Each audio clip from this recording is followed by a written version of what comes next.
Bentuknya Badan Narkotika Nasional ini kan karena memang kejahatan narkoba ini kan luar biasa. Betul, sehingga Pak. Pemerintah belum bentuk satu badan. Itu kita memang ada tingkatannya aman, siaga, waspada, terus awas. Awasnya apalagi baru mau coba-coba ya janganlah ya. Jangan.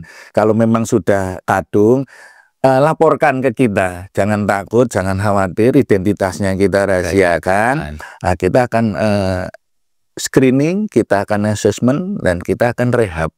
Masyarakat adalah penyalahgunaannya, kan? Ya. Oh, luar biasa jadi anunya ya. Apa namanya, efek buruk itu loh ya. Betul, makanya mari sama-sama perangi itu. Jangan coba-coba, jangan salah pilih kawan utamanya. Bagi mungkin Mas Iwa punya anak, punya saudara. Itu biasanya kayak gitu, salah pergaulan.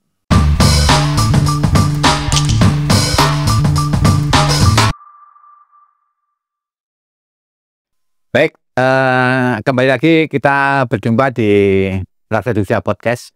Kali ini kita bincang santai atau bias. Dan tamu kita kali ini sangat istimewa. Bapak masih aktif di kepolisian, Pak? Masih. Ya, jadi Bapak Teguh Tri Prasetyo, SIK MH, Pak. Dengan pangkat terakhir Komisaris Besar, Kombes Polisi. Nah, beliau ini adalah Kepala Badan Narkotika Nasional Kabupaten Sleman. Nah, jadi teman-teman pemirsa Radar Jogja, podcast Radar Jogja, ini kehadiran Pak Teguh ini akan menjelaskan, dan saya akan dialog dengan beliau. Sebenarnya di balik tugas BNN itu seperti apa? Terus nanti kita juga mengungkap seperti apa sih sebenarnya peredaran narkoba di Kabupaten Sleman terutama. Jadi mungkin saya langsung ngobrol sama Pak Teguh. Selamat pagi, Pak Teguh. Selamat pagi, Mas Iwan. Ya, di rumah biar ketok. Iya, gak mudah gitu. Panggilan saya nggak pakai N, Pak. Iwa saya, Pak. Iwa? Iya. Berarti bukan Iwa dah. Iwa. Karena kalau saya menulis itu kode saya Iwa, Pak. Jadi saya dipanggil sama teman-teman Iwa. Pak Teguh, selama ini masyarakat pasti tahu ya keberadaan BNN. Ya. BNN Kabupaten Sleman terutama. Nah, di sini kan dari namanya aja, Pak, ya, Badan Narkotika Nasional. Ya. Kalau tidak salah, sepengetahuan saya itu di aparat kepolisian itu juga ada, Pak, yang namanya Direktorat Narkoba juga, nggih. Ya. Nah, ya mungkin Pak Teguh bisa menjelaskan, ya mungkin secara gampang biar teman-teman atau warga Sleman dan Jogja dan juga penikmat Radar Jogja Podcast bisa mengetahui sih bagaimana sih sebenarnya perbedaan tugas di BNN dan tugas di teman-teman kepolisian. Ya. Monggo, Pak Teguh. Ya, terima kasih Pak Mas Iwa. Mas Iwa. Tadi memang bentuknya Badan Narkotika Nasional ini kan karena memang kejahatan narkoba ini kan luar biasa. Betul, sehingga pemerintah belum bentuk satu badan. Dan kita Badan Narkotika Nasional ini kan tadi yang saya bilang itu bahwa non-kementerian, lembaga pemerintah non-kementerian, dan dipimpin oleh seorang kepala BNN RI yang bertanggung jawab langsung kepada Presiden.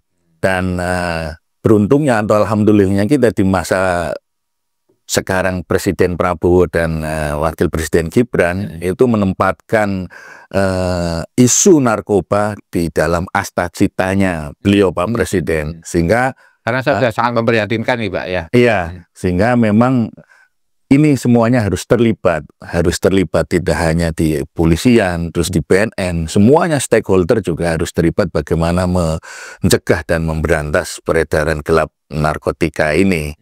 Sehingga kalau di narkotika ini BNN kita dari pusat, terus di sini di provinsi ada satu BNN provinsi dipimpin oleh seorang kepala, terus di wilayah DIY ini juga dari 5 kabupaten kota baru ada 3 satu ini di Sleman, BNN Kabupaten Sleman, terus BNN Kota Jogja, dan BNN Kabupaten Bantul. Itu Kulon Progo sama Gunung Kidul belum? Gunung Kidul sama Kulon Progo belum. Ini makanya beliau Pak Kepala BNN Provinsi bagaimana nanti untuk di 2 kabupaten ini, utamanya yang di Kulon Progo karena sudah ada NYIA-nya, ini harapannya bisa muncul di sana.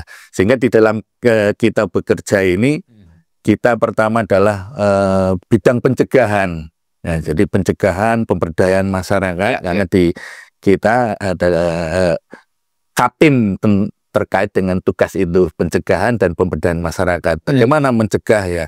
Kita menggandeng seluruh stakeholder, termasuk di dinas pendidikan, kita masuk ke sekolah-sekolah, masuk ke Karang Taruna, masuk ke Posyandu, kepemudaan, jadi semua kita masuk memberi pemahaman, edukasi, informasi terkait bahaya tentang narkoba ini, termasuk juga memberdayakan masyarakat.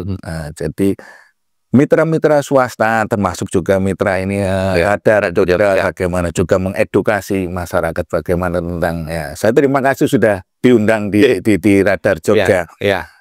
Sangat bersyukur masih ada datanya BNN. Kadang orang terngiang-ngiang BNN ini opo. Iya. Sehingga saya terima kasih, termasuk ada 86 kelurahan, kita harapannya tahu bahwa di Sleman ini ada BNN. Dari 17 Kapanewon ini seperti itu. Dan kemarin hasil survei indeks kawasan rawan narkoba yang dirilis oleh BNN Pusat. Itu kita memang ada tingkatannya aman, siaga, waspada, terus awas. Awas. Kita baru di level waspada, jadi masih waspada. Makanya itu hampir sama kayak levelnya Merapi ya Pak? Iya, mirip-mirip seperti itu. Iya, mirip-mirip. Makanya kita mengintervensi bagaimana dia bisa paling nggak turun ke level siaga dengan namanya kegiatannya kita membentuk semacam desa bersinar, desa bersih narkoba. Itu rencana kami tahun ini 2025 ada di Sidoarjo. Di mana tuh Pak? Di Godean. Godean ya. Daerah Godean situ, daerah Godean. Dari pencegahan, pemberdayaan masyarakat, terus kita juga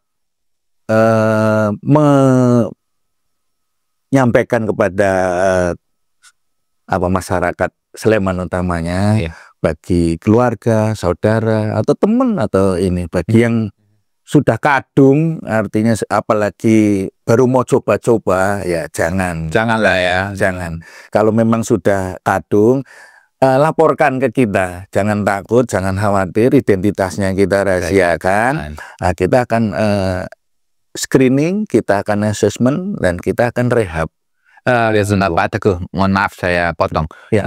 Mungkin bisa kami tahu Pak, jenis-jenis narkoba yang banyak beredar di Sleman itu apa saja Pak?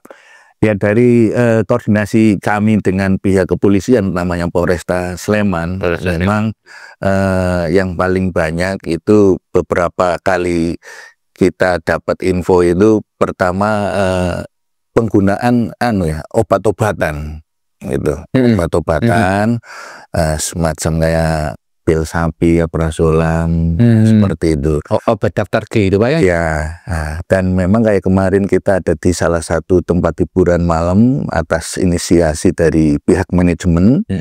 Kita juga mengundang kami, tapi dari beberapa itu ada surat kuningnya. Dia memang pasien rumah sakit jiwa atau bukan pasien. Jadi dia memang mungkin ketergantungan, kalau nggak mengkonsumsi itu dia merasa mungkin cemas, merasa khawatir, merasa kurang semangat, tapi dia ada resep dokternya.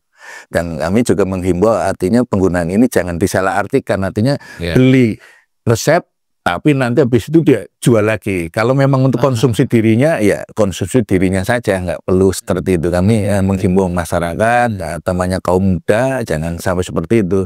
Yang berikutnya adalah yang mungkin mudah dan sekarang banyak dengan sistem online lewat IG itu, ganja. Karena memang jadi dipasarkan lewat online juga. Iya, iya. Mobilnya seperti Iya, iya. Jadi hati-hati loh teman-teman. Ya. Jadi beberapa kasuistis yang kita dapat dari Polresta dan dari kita penyidik BNN itu seperti itu. Kalau yang sabu ini juga relatif kurang ya, karena memang harganya kan agak tinggi ya, agak tinggi. Di samping ganja juga yang istilahnya kita sebut tembakau gorila. Oke. Ya, itu yang sintesis itu ya. Ya, itu yang rata-rata seperti itu. Tapi memang tidak terlalu apa ya, mengkhawatirkan dalam arti pemakaiannya itu hanya sekian, nggak sampai kilo-kilonan itu.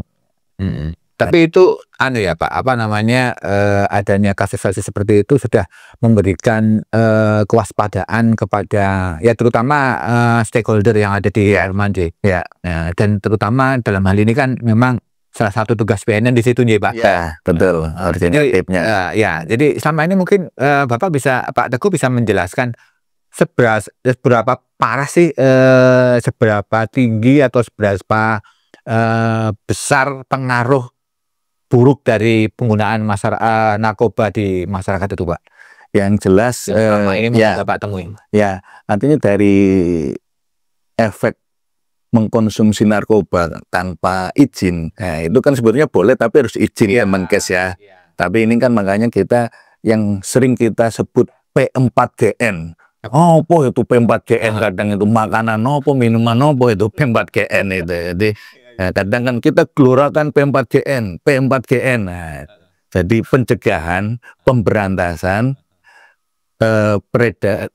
penyalahgunaan, peredaran gelap narkotika. Jadi penyalahgunaannya ini yang kita sisir, kita sasar, termasuk juga peredaran gelapnya ini. Jadi penyalahguna ini makanya kita intens sekali dengan beberapa stakeholder, utamanya dengan Pemda itu, dengan Kesbangpol, dengan Dinas PMK, karena terkait dengan kita alokasi anggarannya terbatas, makanya kita berharap masing-masing kelurahan itu mengalokasikan APBK-nya untuk P4GN tadi itu, sehingga bahaya narkoba ini kan tidak langsung dirasakan, tapi dia akan terus kalau dia metodenya rata-rata, misalnya Mas Iwa ini saya kasih, kok enak, nanti kasih lagi, kok enak, nanti sekian lama stop nih, Mas Iwa nanti nyari, kayak sudah jadi ketergantungan. Ya. Biasanya anak-anak muda rata-rata apa jiwa mudanya itu apa, penasaran, ingin coba-coba kan gitu. Itu ingin coba-coba. Itu efeknya bisa up artinya itu dia tambah semangat. Tambah istilahnya kok nggak ngantuk-ngantuk kerja kayak gini, semangat terus walaupun udah 2 kali 24 jam misalnya. Itu kan perlu dicurigai juga seperti itu. Ini pakai kopi gimana? Yang kedua ya efeknya down, artinya setelah mengkonsumsi cenderung dia tidur, dia lemas gitu. Ada yang efeknya combine antara up dan down, dia kadang semangat, kadang ini, tapi lebih bahaya lagi kalau efeknya itu berhalusinasi, kadang dengar suara-suara atau segala macam gitu. Sehingga ini yang membuat saraf kita kena, ini yang bahayanya di situ. Yang bahaya, sehingga bagaimana caranya kita bersama-sama mari memerangi, mencegah dan memberantas penyalahgunaan dan peredaran gelap narkotika ini.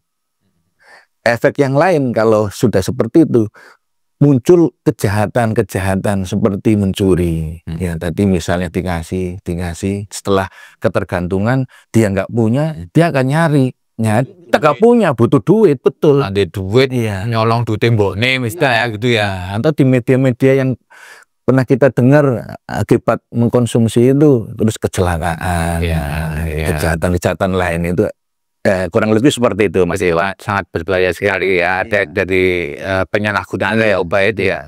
Padahal kan sebenarnya kalau penggunaannya sesuai dengan peruntukan itu kan Iya nggak apa-apa toh Pak. Yang asal ada resep dokter untuk misalnya itu Pak, apa namanya, ada orang kecelakaan harus dioperasi dan dibius, itu kan juga kalau tidak salah kan pakai narkoba juga kan? betul ada Tapi kandungan sesuai dengan peruntungan. Iya betul. Ini masalahnya yang terjadi di masyarakat adalah penyalahgunaannya kan? Iya. Oh luar biasa jadinya anunya ya, apa namanya, efek buruk itu loh ya. Betul, makanya mari sama-sama perangi itu. Jangan coba-coba, jangan salah pilih kawan, utamanya bagi mungkin Mas Yuwa punya anak, punya saudara. Itu biasanya kayak gitu, salah pergaulan. Karena anak-anak muda itu gini Pak, susah memilih teman. Ya maksudnya kan ketika ketemu sama temennya enak diajak ngobrol, ternyata setelah agak lama bergaul dengan dia, ternyata dia pengguna juga, bagi-bagi juga. Itu mungkin Bapak ada saran-saran atau kiat-kiat khusus untuk anak-anak muda agar tidak salah pergaulan, Pak? Yang jelas yang pertama adalah kita perkuat iman kita sesuai keyakinan kita masing-masing. Karena pastinya kita punya tanggung jawab sebagai manusia hamba Tuhan itu. Jatuh langit. Yang kedua tadi itu kita jangan salah pilih teman. Yang ketiga, makanya kita juga ada program ketahanan keluarga. Jadi di keluarga-keluarga benar-benar mari kita jaga anak-anak kita. Karena waktu yang paling tepat adalah kan di keluarga. Ya, walaupun nanti di sekolahan, di lingkungan sekolah nanti kan balik lagi. Termasuk tadi itu ketahanan diri remaja ini yang kita sasar juga. Ada setiap tahun kita nanti ada penilaian dari BNN, ada indeks ketahanan diri remaja, juga ada indeks ketahanan keluarga. Jadi kita mengedukasi beberapa keluarga yang tadi di Desa Persinan, nanti di Sidoarjo, nanti menjadi agen-agen kita untuk seperti itu. Termasuk juga ada program kita namanya intervensi berbasis masyarakat. Kita kerjasama dengan kelurahan di situ, nanti merekrut agen-agen perubahan, agen-agen pemulihan, sehingga ketika ada warga masyarakat yang tadi terindikasi atau mulai coba-coba dan sebagainya, jangan khawatir, jangan takut, di situ nanti ada agen-agen pemulihan atau ada Pak Lurah, Jogoboyo atau kami tua nanti koordinasi dengan kita. Dan kalau tadi tingkat adiksinya masih rendah, itu bisa langsung ke klinik BNN, entah di provinsi atau di kabupaten kota, itu gratis. Kalau klinik BNN Kabupaten Sleman di mana Pak? Ada di Jalan Rajimin, komplek perumahan dinas itu kabupaten itu di situ klinik kita. Dan gratis ya Pak ya? Kalau rawat inap gratis, rawat jalan gratis.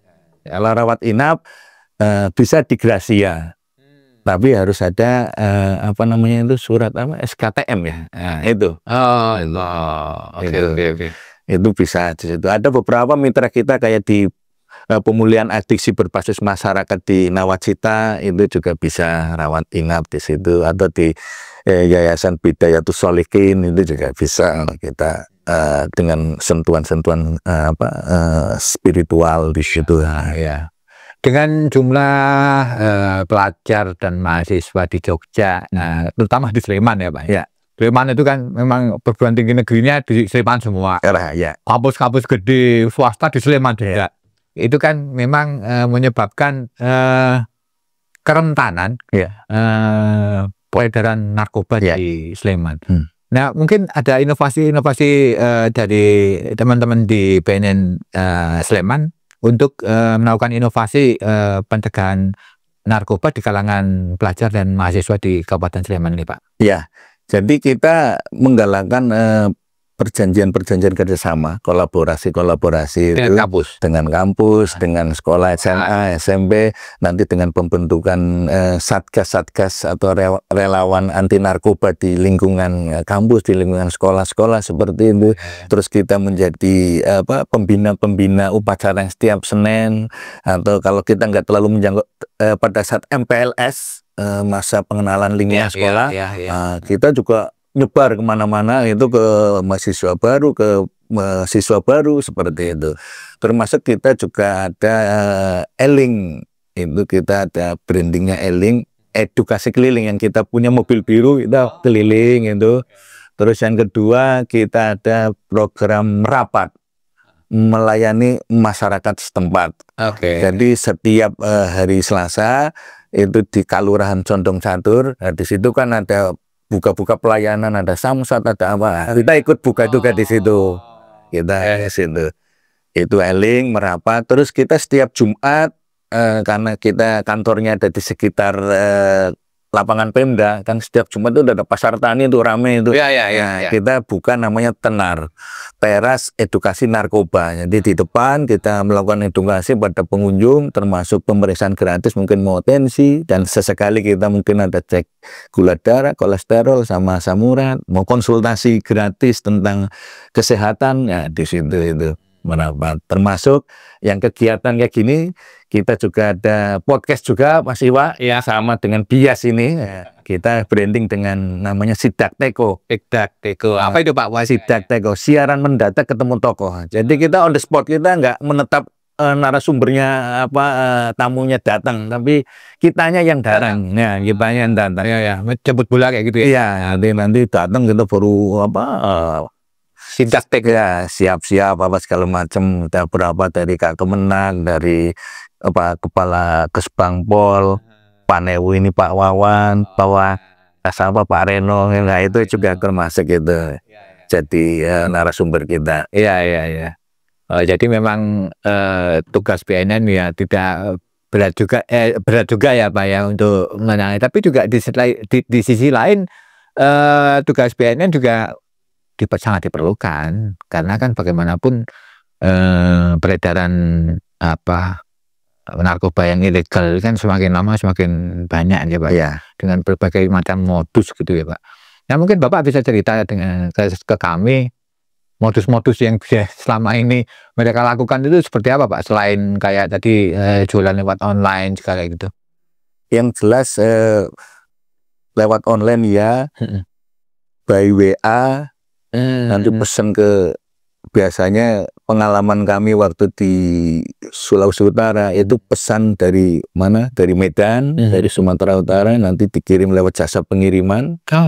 Nanti baru dikemas dengan menyerupai kayak knalpot Vespa. Jadi memang barangnya itu nggak kelihatan kalau itu barang haram. Iya. Itu seperti itu. Dan metode yang lain biasanya pungut buang. Pesen nanti dibuang di satu tempat. Nanti difoto, kasih namanya untuk map ya. Ya nanti guys udah ngambil di slot gitu ya. Biasanya kayak gitu juga. Sehingga antara pembeli dengan penjualnya ini nggak ketemu. Iya. Rata-rata seperti. Atau juga tadi itu dikasih, modelnya dikasih. Kita juga nggak tahu dapatnya dari mana. Tahu dikasih. Ya Pak, jadi kayak susah untuk mengetahui dari mana sih sumbernya atau bos besarnya siapa, itu susah ya Pak. Ya makanya kita sesuai kebijakan dari Kepala BNN RI, jaringan mereka, kita juga membentuk jaringan networking. Artinya membentengi ya, sehingga mengurangi permintaan. Sehingga kalau mengurangi permintaan, otomatis bandar ini kan kehilangan. Itu seperti itu. Dan yang kedua tadi itu dengan rehabilitasi, sehingga potensi ketercanduannya itu biar ditekan.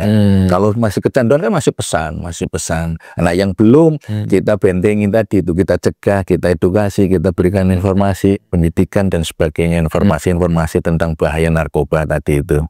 Baik. Jadi masalah penyalahgunaan narkoba itu sampai sekarang memang belum, masih tetap harus kita perangi, gitu Pak. Iya harus, dan bersama-sama. Harus BNN, terus kepolisian, dan semuanya. Iya. Baik pemerintah, swasta, masyarakat, semuanya itu harus bareng-bareng. Jangan ibarat dorong mobil, kalau hanya satu orang kan berat Pak. Kalau kita bareng-bareng ya insya Allah. Betul. Baik, kayaknya menarik perbincangan kita pagi ini. Pak Teguh, matur nuwun sangat sudah datang ke podcast kami. Sama-sama Mas. Namun sebelum kita tutup podcastnya, mungkin ada closing statement dari Pak Teguh, pesan-pesan kepada anak-anak muda dan masyarakat di Sleman terutama. Ya. Pak. Jadi terima kasih Mas Iwan, terima kasih di Radar Jogja di Bias ini.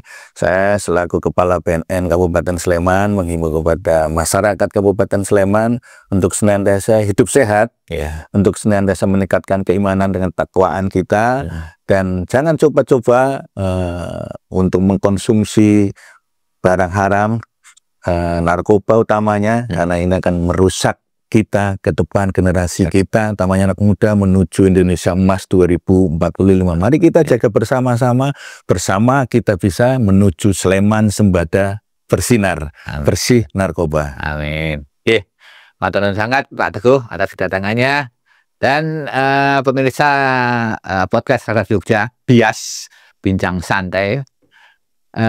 Kita sudah dapat penjelasan yang cukup komprehensif dari Pak Teguh selaku Kepala BNN Sleman. Jadi seperti pesan dari Pak Teguh tadi bahwa udahlah, nggak usah coba-coba lah ya untuk barang-barang seperti itu. Mending ngopi-ngopi apa ya? Ya, sampai kita Ngopi-ngopi, beraturan biasa ini itu kan juga tetap bisa menjauhkan dari hal negatif lagi. Ya. Matur nuwun Pak Teguh atas sama-sama Mas Iwan. Sampai jumpa lagi di podcast Radar Jogja selanjutnya. Terima kasih. Terima kasih, Pak.